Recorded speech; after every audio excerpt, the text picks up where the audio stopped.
Stress. Yes, आज के जमाने में स्ट्रेस नहीं है ऐसा कोई नहीं है, राइट? कोई ना कोई फॉर्म ऑफ स्ट्रेस जो है वो हर किसी को है। अब स्ट्रेस की बात करते हैं, तो स्ट्रेस का सर्वे जब इंडिया में किया गया तो ये देखा गया कि स्ट्रेस लेवल्स इंडिया में बहुत ही ज्यादा हाई है compare to developed countries. Developed countries मतलब यूएस, यूके, इन सब जगहों के बारे में अगर देखा जाता है तो उसके प्रमाण में इंडिया का जो स्ट्रेस रेट्स है वो बहुत ही ज्यादा हाई है। अब इसमें से 82% जो है वो इंडियंस हैं जो तनाव में रहते हैं, क्योंकि काम के वजह से, हेल्थ इश्यूज के वजह से, फाइनेंशियल प्रॉब्लम्स के वजह से, और ओवरऑल जो है हेल्थ फैसिलिटीज की वजह से भी। अब इंडिया में जो मेंस हैं ऑलमोस्ट 85% जो है वो तनाव से पीड़ित है, और उसमें भी 82% जो है वो महिलाएं भी हैं जो तनाव से ग्रस्त हैं। अब महिलाओं में जब तनाव आता है वो किस वजह से है? ये तो है कि हैवी वर्कलोड की वजह से, मतलब घर भी संभाल रही है, घर संभाल रहे हैं, उसी के साथ साथ काम भी कर रही हैं, तो उसकी वजह से होता है। कई बार फाइनेंशियल बैकग्राउंड सही नहीं होता, मतलब फैमिली में थोड़ी सी दिक्कत आ रही है, या फिर पर्सनल हेल्थ की वजह से भी स्ट्रेस का जो लेवल है वो बहुत ही ज्यादा महिलाओं में हाई देखा गया है। स्ट्रेस के रीजंस क्या क्या होते हैं? स्ट्रेस के रीजंस कई होते हैं, जैसे लाइफ चेंजेस की बात करते हैं तो सबसे बिगेस्ट एग्जाम्पल शायद अभी का ही होगा कि लॉकडाउन की आदत शायद ही हमें किसी को थी। मतलब पैंडेमिक रातों रात हो गया और हमको पता भी नहीं चला कि क्या हो गया, जिंदगी जो है एकदम से चेंज हो गई। तो ये लाइफ चेंजेस की वजह से भी कई बार ये होता है कि हमको बहुत ही ज्यादा स्ट्रेस्ड फील होता है। हम जितने फ्रीली पहले जा सकते थे बाहर, उतने फ्रीली जा नहीं सकते हैं, तो ये एक हो गया एक काइंड ऑफ स्ट्रेस। इसके बाद क्या है? Family responsibilities. मतलब कई बार ये हो गया है कि बहुत सारे जो हम लोग, अगेन ये लॉकडाउन का एग्जाम्पल लेते हैं, तो कई सारे पुरुषों का जो है जॉब चला गया है, कई सारों का जो है सैलरी कम हो गई है, तो इस वजह से फैमिली पे तनाव आ जाता है, या फिर एक वर्किंग पर्सन है तो उस पर ज्यादा लोड आ जाता है, तो ये सब दिक्कतें आती हैं।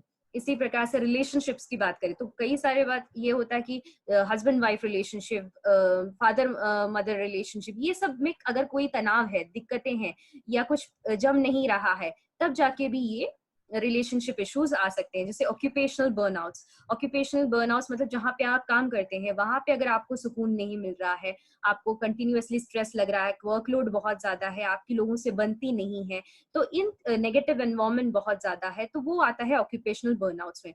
फिर है कॉन्फ्लिक्ट्स। जब आपकी अनबन हो रही है, आप जिस कॉलोनी में या कहीं पे भी रहते हो वहां पे अनबन हो रही है, तो वो एक रीजन हो सकता है। इलनेस हो सकता है, मनी मैटर्स हो सकता है, इंटरपर्सनल प्रॉब्लम्स हो सकता है, फियर ऑफ फेलियर हो सकता है, मतलब आपको डर लगता है कि कहीं कुछ गड़बड़ ना हो जाए। तो ये सब जो है अल्टीमेटली लीड्स टू फ्रस्ट्रेशन, और ये फ्रस्ट्रेशन जाके लीड करता है स्ट्रेस की ओर। तो यस, इसके सिम्टम्स क्या है, कैसे पता करें कि हमको स्ट्रेस है?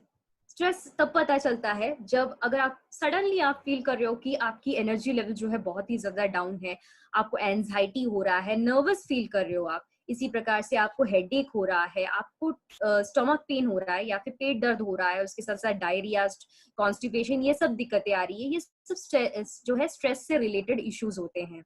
इसी प्रकार से बॉडी में पेन हो रहा है, मसल पेन हो रहा है, या फिर चेस्ट पेन हो रहा है, और कई बार ये होता है कि दिल जो है जल्दी जल्दी धड़कने लगता है, जिसको हम लोग पैल्पिटेशन कहते हैं मेडिकल लैंग्वेज में, या हार्ट बीट जो है उसको फास्टर होने कहते हैं।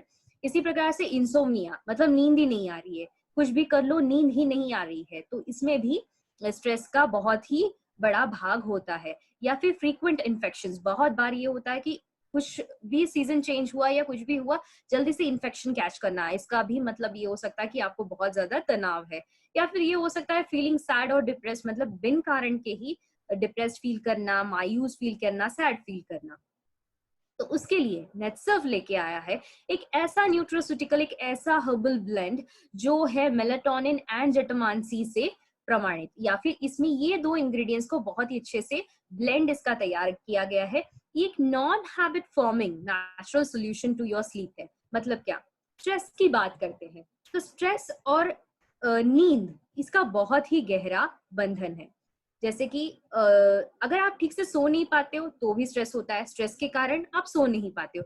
ये जो है एक ऐसा विशिष्ट साइकिल है जो चलता ही रहता है, और जब तक आप नींद को ट्रीट नहीं करोगे तब तक स्ट्रेस ट्रीट नहीं होता, स्ट्रेस ट्रीट नहीं करोगे तो नींद ठीक से नहीं आती है। और कहीं ना कहीं नींद जो है या स्लीप जो है इसको बहुत ही महत्वपूर्ण कहा जाता है। क्यों? क्योंकि यहाँ पे होता है आपका हीलिंग प्रोसेस। जैसे कि आप लोग सब लोग मोबाइल फोन्स यूज करते हो, आप लोगों को पता है कि जब हम लोग गूगल क्रोम या ऐसे टैब्स हमारे ओपन रखते हैं और उसको वैसे ही रख दिया तो क्या होता है, सिस्टम पे लोड आता है, राइट? तो उसी प्रकार से दिन भर के दिनचर्या में बहुत सारी चीजें होती है, आप बहुत सारे, आप खुश होते हो, आप मायूस होते हो, आप बहुत सारी चीजें फील करते हो, या फिर बहुत सारे हादसे होते हैं, जो भी कुछ भी होते हैं, ये सब जाके आपके सबकॉन्शियस माइंड में जाके रह जाते हैं। और इसको हील करने के लिए एक्चुअली लगता है स्लीप या अच्छी नींद। अगर आपकी नींद अच्छी नहीं हुई तो वो स्ट्रेस का रूप लेती है और वो बार बार बार बार आपको प्रॉब्लम्स लेके आती है। तो इसलिए कहा जाता है कि बहुत अच्छा क्वालिटी स्लीप होना जरूरी है। इसका मतलब ये नहीं कि आप घंटों सोते रहो, बट जितना सो उसमें क्वालिटी स्लीप होना चाहिए। जैसे कि हमारे पुराने जमाने में हम कहते हैं कि योगी लोग जो थे वो सिर्फ 4 घंटे सोते थे, बट उनकी क्वालिटी ऑफ स्लीप जो थी वो बहुत ही अच्छी थी। तो यहाँ पे है भी हम लोग क्या करना चाह रहे हैं, डी स्ट्रेस के थ्रू आपको क्वालिटी स्लीप देना चाह रहे हैं, जिसका आपका तनाव लेवल भी कम हो, आपका स्लीप पैटर्न्स जो है वो अच्छा हो। अब इसमें हमने क्या क्या डाला है, इसमें के की इंग्रेडिएंट्स जो है अश्वगंधा, ब्रह्मी, जटामांसी, मेलाटोनिन, जिनसिंग, शंख पुष्पी, ऐसे सारे इंग्रेडिएंट्स हमने इसमें डाले हैं। ये क्या करता है, ये आपके एंजाइटी लेवल्स को कंट्रोल करता है। ब्रह्मी जो है आपके मेमोरी पावर को बढ़ाता है और इसी प्रकार से कॉग्निटिव स्किल्स को हेल्प करता है। कॉग्निटिव स्किल्स मतलब क्या, आपका जो ओवरऑल बॉडी जिस जो जो एक्शंस होते हैं इसको सबको जो रेगुलेट करने में वो हेल्प करता है। जटामांसी जो है ये आपको यूथफुलनेस देता है, और उसी प्रकार से शंख पुष्पी जो है ये आपके ब्रेन परफॉर्मेंस को बढ़ाता है। जिनसिंग जो है ये आपके मूड, इम्यूनिटी और कॉग्निशन को हेल्प करता है, और इसी प्रकार से मेलाटोनिन डाला गया है, ये आपकी नींद को ओवरऑल हेल्प करता है बैलेंस आउट करने के लिए। तो यस, अब ये कौन कौन ले सकता है, ये 18 वर्ष के ऊपर वाले कोई भी इसको ले सकते हैं। स्ट्रेस जिनको है, तनाव जिनको है, जिनको बहुत ज्यादा इंटेलेक्चुअल वर्क है, वो ये यूज कर सकते हैं। जिनका स्लीप पैटर्न डिस्टर्ब्ड है वो भी ये यूज कर सकते हैं। महिलाओं में जिनको पीएमएस है, पीएमएस मतलब कई बार ये नोटिस किया गया है कि जब पीरियड्स आता है उसके पहले जो है महिलाएं बहुत ज्यादा चिड़चिड़ापन करती हैं, तो उसको मैनेज करने के लिए भी आप ये रेकमेंड कर सकते हो। पेरीमेनोपॉसल एज मतलब अगर पेरीमेनोपॉज है मतलब मेनोपॉज के पहले भी कई बार देखा गया है। मेनोपॉज मतलब जब आपके पीरियड्स बंद होते हैं, वो ऑलमोस्ट 45 to 50 ईयर्स के बीच में होते हैं, तो कई बार महिलाओं को बहुत ज्यादा हेल्थ प्रॉब्लम्स होते हैं, हार्मोनल चेंजेस होते हैं, इसको रेगुलेट करने के लिए भी आप ये दे सकते हो। इस प्रकार से ही अगर आप ट्रैवल कर रहे हो, मतलब एक कंट्री से दूसरे कंट्री में आप ट्रैवल कर रहे हो, तो आपने नोटिस किया होगा कि जेट लैग होता है।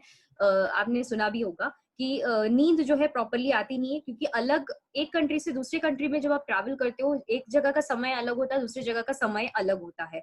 तो कई बार ये होता है कि उल्टी आना या नौसिया फील करना या चक्कर आना, ये सब प्रॉब्लम्स जो है, नींद ठीक से नहीं आना, ये सब जेट लैग्स के प्रॉब्लम्स हैं। तो ये भी इससे ठीक हो सकता है। इसके बाद इसका डोसेज कैसा है, आपको एक टैबलेट लेना है सोने से पहले पानी या दूध के साथ।